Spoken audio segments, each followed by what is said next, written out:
प्रभुं प्राणनाथं विभुं विश्वनाथं जगन्नाथनाथं सदानन्दभाजम् भवद्भव्यभूतेश्वरं भूतनाथं शिवं शङ्करं शम्भुमीशानमीडे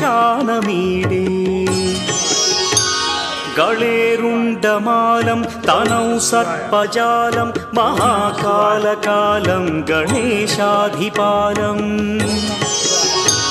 जटाजूटगङ्गोत्तरं गैर्विशिष्यं शिवं शङ्करं शम्भुमीशानमीडे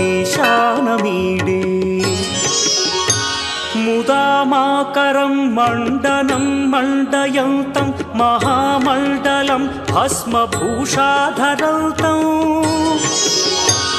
अनादिं ह्यपारं महामोहमारं शिवं शङ्करं